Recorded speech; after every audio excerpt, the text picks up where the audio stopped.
के श्री चरणों में मुझे उनकी चरण स्वीकार नहीं हुई, मुझे उन्होंने स्वीकारा नहीं है, मुझे उन्होंने वापस लौटा दिया। महात्माओं को नहीं, साधुजनों परमात्मा को भी विशेष अच्छे नहीं लगते, विशिष्ट अच्छे नहीं लगते, आगे आगे होने वाले अच्छे नहीं लगते। ये यूं समझिएगा कि संतों महात्माओं का बड़प्पन है, परमात्मा का बड़प्पन है या उनकी कमजोरी है। आप जो मर्जी कहिएगा, लेकिन ये परम सत्य है। उनको विशेषता बिल्कुल पसंद नहीं। जो विशेष बनना चाहते हैं, विशेष कहलवाना चाहते हैं, विशेष अपने आप को प्रदर्शित करना चाहते हैं, वे समझ लीजिएगा कि वे महात्माओं से बहुत दूर हैं, वे परमात्मा से बहुत दूर हैं। मन ही मन महात्मा ने कहा होगा, राजन, ये सब चीजों की व्यर्थता जब आपको स्पष्ट हो जाए फिर आइएगा। ऐसी बातें कई दफा बिन बोले भी साधक समझ जाता है। एक इतना बड़ा इंजेक्शन होता है ये, बिन बोले ये संत सब कुछ कह देता है। ये इतना बड़ा इंजेक्शन उसे लगा दिया। जब इन सब चीजों की व्यर्थता स्पष्ट हो जाए तो राजा मेरे पास उपदेश के लिए आना। घर चला गया है, मुंह लटका के घर चला गया है राजा। जाके मन में बड़ी गलानी है, मेरे से बहुत बड़ी भूल हुई। संतों महात्माओं के परमात्मा के दरबार में बंदा बड़ा बन के नहीं जाता, वहां उसे स्वीकृति नहीं मिलती, जैसा आज मेरे साथ हुआ। मुझे विनम्र बन के जाना चाहिए था, मुझे याचक बन के जाना चाहिए था, मुझे फरियादी बन के जाना चाहिए था, मुझे एक भिक्षु बन के, भिखारी बन के जाना चाहिए था। तब मैं उस दरबार से कभी खाली न लौटता। मेरी झोली में कुछ न कुछ जरूर महात्मा ने डाला हुआ होता। आज अपना राजसी वेशभूषा इत्यादि सब उतार दिया है, आज शिष्य बन के तो गए। जाके क्या देखते हैं, बैलगाड़ी चलाने वाला महात्मा घर आए। साधक जी में चोट लगी हुई थी। चोट लगी कि मुझे महात्मा ने इतने बड़े राजा को इस प्रकार से दुत्कार के भेज दिया है, खाली हाथ भेज दिया है। घर आके भी क्षमा मांगी, गलानी हुई। मन ही मन महात्मा को अपना गुरु स्वीकार कर लिया, इसी भाव में कि मैं आज से उनका शिष्य बन गया हूं। इसी भाव में महात्मा ध्यानस्थ हो गए, सो गए। रात को देखा महात्मा किसी ग्राहक का सामान ढोने के लिए बैलगाड़ी में जा रहे हैं। मन ही मन सोचा, देखो अपना पुरुषार्थ, अपना कर्तव्य कितना भी गंदा है, किस प्रकार का भी है, महात्मा निभा रहा है। मैं ढेर सारे उपहार दे रहा था, उस पर दृष्टि नहीं डाले इन्होंने। मन में बहुत उच्च भाव जो है वे आ रहे हैं। एक इस बात के प्रतीक है, मानो मन से अहंकार निकल रहा है। मन को अति गंदा करने वाला, मलिन करने वाला एक दोष उसका हल्का हो रहा है, दूर हो रहा है। अतएव इस वक्त डांट लगा के, दुत्कार के तो उसे अधिक गहनशील बना लिया है। अब महात्मा के पास पहुंचे हैं। जब महात्मा के पास पहुंचे हैं तो आज महात्मा ने उन्हें बड़े आदर भाव से, आइए राजन पधारिए। कैसे आए हैं? बिठाया। कहा महाराज, राजन नहीं, आपके द्वार पर भिखारी बन के आया हूं, मुझे अपना शिष्य स्वीकार कीजिएगा। आज सुन सुन के महात्माओं की बातें कल के राजा में और आज के राजा में फर्क था। एक दिन की दृष्टि मात्र से, संत की दृष्टि मात्र से उनके अंदर इस प्रकार का परिवर्तन जो है वह आ गया। सोचें, संतों महात्माओं की दृष्टि को परमात्मा की दृष्टि न कहा जाए तो फिर क्या कहा जाए? इतना अंतर आ गया है। राज नहीं, आपका शिष्य हूं, आपका सेवक हूं, आपके दरबार का भिखारी हूं। महाराज मुझे स्वीकार कीजिएगा, मेरी झोली में भिक्षा डालिएगा। उपदेश दीजिएगा। अपने पास बिठाया है, उपदेश शुरू किया है। कहा राजन, वह परमात्मा एक है,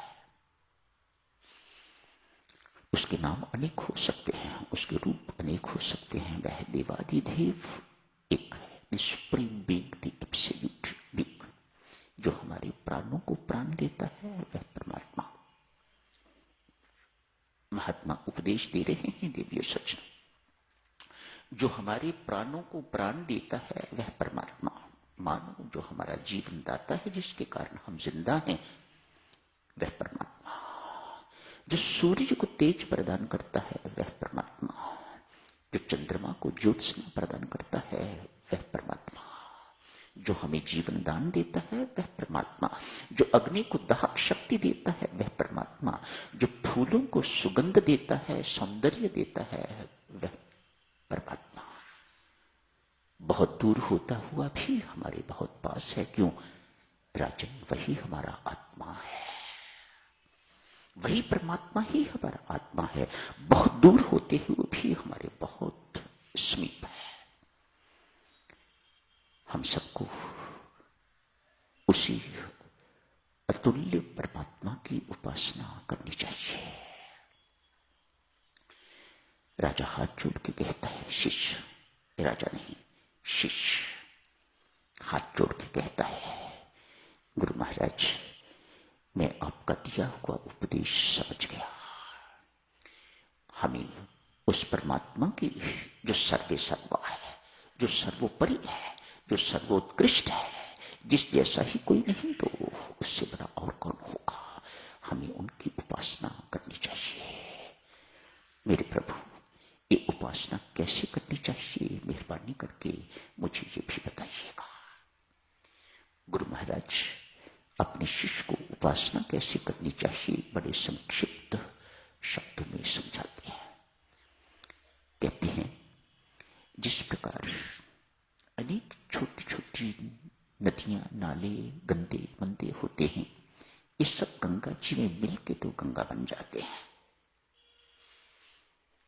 छोटे छोटे नाले, नालियां, जहां जहां भी आप देखो, ये कभी और थोड़े बड़े के माध्यम से जब गंगा जी में मिल जाती हैं तो गंदी नालियां नहीं रहती। जो छोटे छोटे नाले नदियां बने हैं वे नहीं रहते, वह गंगा जी में मिलके तो गंगा जी हो जाते हैं। वही गंगा इन्हें अपने पास भी नहीं रखती, अपने साथ भी नहीं रखती, अपने साथ ले जाती है। इन्हें गंगा बना के इनका रूप, रंग, इनका नाम इत्यादि खत्म कर देती है। अब ये गंदी नाली नहीं रहे, गंदी नाली का नाम गंदी नाली, आप कहते हो ना ये अमुक नाला है, वह नाम रूप गंगा जी में मिलके सब खत्म हो जाते हैं। जब तक साधक जनों ये खत्म नहीं होते तब तक गंगा नहीं बन सकते। अब उन्होंने एक नाम मिल गया उन्हें, गंगा। अब ये सब गंदे नदियां, नाले इत्यादि गंगा जी में मिलके तो गंगा बन गए हैं। गंगा इन्हें क्या करती है? गंगा इन्हें सागर के पास ले जाती है। सबको, जो भी गंदे मंदे नाले, छोटे बड़े नाले गंगा जी में मिले, सबको सागर में चला के लीन कर देती है। ठीक इसी प्रकार से भक्त, शब्द बदलते जा रहे हैं, ठीक इसी प्रकार से भक्त विश्व से अपनी इंद्रियों को समेट के तो मन में लीन करना चाहिए। मन में इनका लय हो जाए।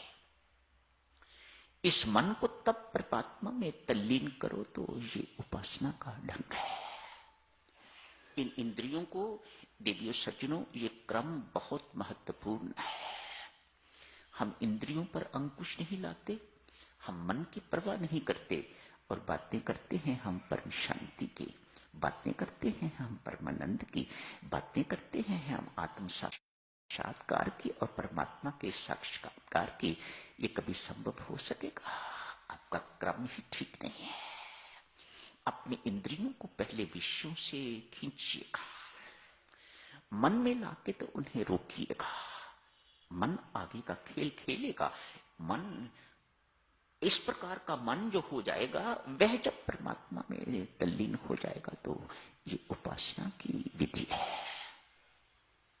तत्वबोध, साकार की उपासना, पूजा साधक जनों बहुत आसान है।